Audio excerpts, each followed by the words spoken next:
Allah, Allah, you are my all, you are my love. The example of Muhammadur Rasulullah sallallahu alayhi wasallam. Did he ever hold anyone's past against him? Never did. Never did. Too many examples to list on here. Wahshi. Wahshi is the man who assassinated the uncle of the Prophet ﷺ. The death of the uncle, the murder of the uncle, the mutilation of the body of the uncle of the Prophet ﷺ is one of the moments in his life where the Sahaba say, it was one of the few times where we saw the Prophet ﷺ in such profound pain. Like he was crying. He was so deeply hurt that when they came back into Medina, the Battle of Uhud, many Muslims had died on that day.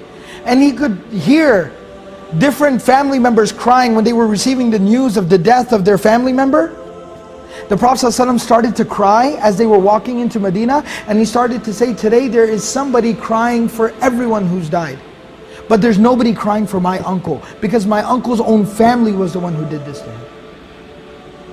That's how much pain he felt. But the man who carried out the assassination, the hit on Hamza radiallahu anhu, Wahshi, not only does the Prophet ﷺ not hold a grudge against him, but the Prophet ﷺ is the one who is having letter after letter after letter sent to Wahshi. Tell Wahshi to become Muslim. Tell Wahshi to change his life. Tell Wahshi that he should accept Islam. Tell Wahshi that Allah will forgive him. That's how merciful the Prophet ﷺ was. That's how willing he was to overlook people's past. Hind, the woman who hired Wahshi to assassinate Hamza radiallahu anhu.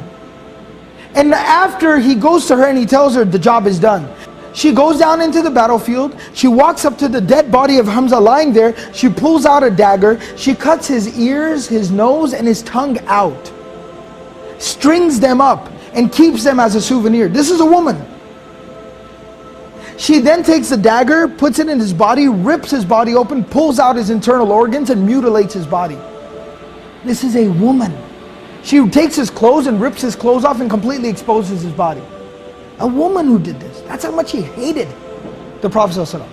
And that's how horrible, what a horrible act she had done to the Prophet ﷺ and his uncle.